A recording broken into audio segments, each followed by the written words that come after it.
Lecture du livre du prophète Ézéchiel, chapitre 18, les versets 21 à 28.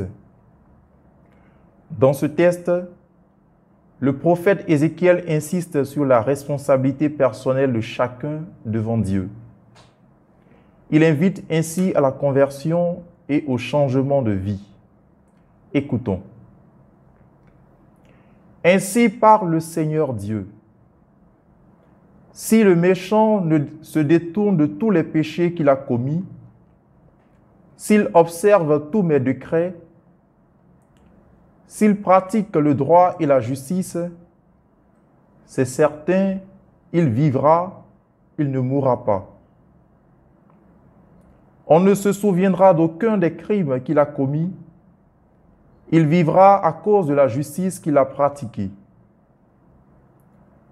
Prendrai-je donc plaisir à la mort du méchant, oracle du Seigneur Dieu, et non pas plutôt à ce qu'il se détourne de sa conduite et qu'il vive? Mais le juste, s'il se détourne de sa justice et fait le mal en imitant toutes les abominations du méchant, il le ferait et il vivrait. Toute la justice qu'il avait pratiquée, on ne s'en souviendra plus. À cause de son infidélité et de son péché, il mourra. Et pourtant, vous dites, la conduite du Seigneur n'est pas la bonne. Écoutez donc, fils d'Israël. Est-ce ma conduite qui n'est pas la bonne? N'est-ce pas plutôt la vôtre? Si le juste se détourne de sa justice, commet le mal et meurt dans cet état, c'est à cause de son mal qu'il mourra. Si le méchant se détourne de sa méchanceté pour pratiquer le droit et la justice, il sauvera sa vie. Il a ouvert les yeux et s'est détourné de ses crimes. C'est certain, il vivra, il ne mourra pas. Parole du Seigneur. Évangile de Jésus-Christ selon saint Matthieu, chapitre 5, les versets 20 à 26. Dans ce texte, saint Matthieu nous enseigne que le repentir du chrétien se manifeste avant tout par son souci de pratiquer la justice. Le carême est le temps du pardon, des injures et de la réconciliation. Écoutons.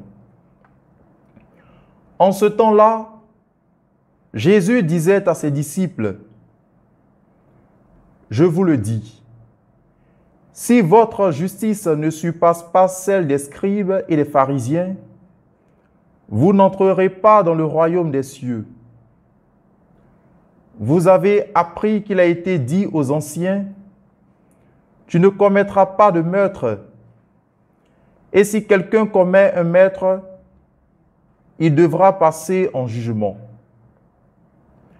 Eh bien, moi, je vous dis, tout homme qui se met en colère contre son frère devra passer en jugement. Si quelqu'un insulte son frère, il devra passer devant le tribunal. Si quelqu'un le traite de fou, il sera passible de la géhenne de feu.